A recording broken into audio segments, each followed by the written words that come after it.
Welcome to the garden. This video begins with images of our current memorial garden and the challenges it presents. We enter from 4th Street behind the church offices. Note that the walkway is rather narrow. It's a concrete path with the offices on the right and a wooden, weathered 6-foot fence on the left. A hinged door has been added to the walkway to allow access to the alley for garbage and recycling. As our journey continues to the main part of the garden, visitors are greeted by overgrown bushes, invasive plants like the mother-in-law tongue to the left, and non-thriving plants, gardenia bushes on the right. This circular space, designed in the early 1990s by parishioners, serves as the resting place for loved ones buried in the garden. The painted brass memorial plaques identify who has been buried here. From the images shown, one can see the harsh effects the Florida climate has on maintaining the plaques. And while there appears to be many spaces available, 98% of them have been reserved.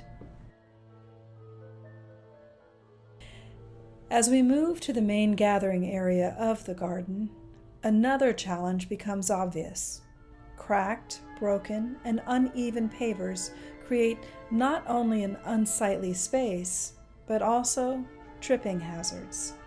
The garden is intended to be a peaceful final resting place for the faithful departed, and a tranquil, welcoming place for humans and animals alike, though not iguanas. Our new refreshed design will allow for reflection, prayer, and expanded space for interments and more plaques, as well as a gathering space for community events. And now, let us explore the new memorial garden design via a virtual walking tour. Again, we enter the garden from 4th Street, this time walking through an elegantly crafted gate that welcomes visitors to the garden. The wooden fence has been replaced with an 8-foot wall covered in fragrant Confederate jasmine, and stone pavers replace the concrete path, widening the walkway. A new double-wide gate allows maintenance access to the garden. New to this design is the memorial wall directly in front of us. More about that in a moment. As we turn toward the chapter house, note the open, expansive feeling of the garden.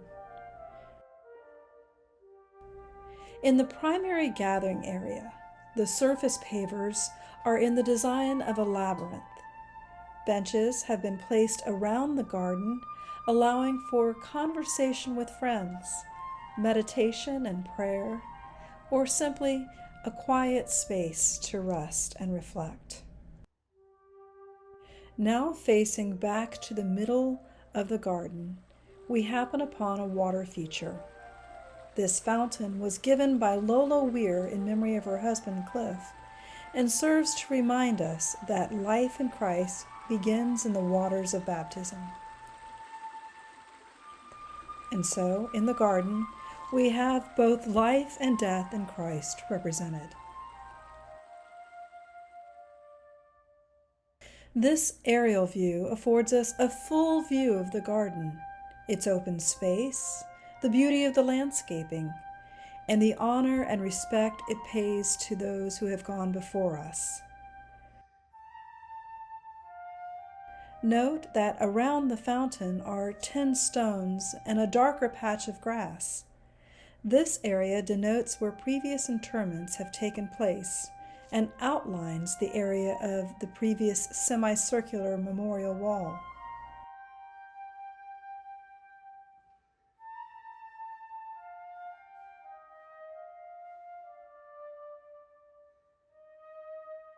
Returning again to a surface view of the memorial garden, directly in front of us is a small altar and a memorial wall.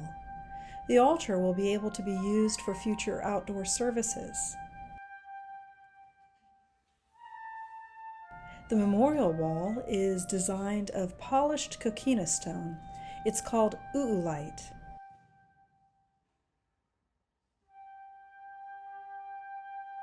The memorial plaques will be made of engraved dark granite.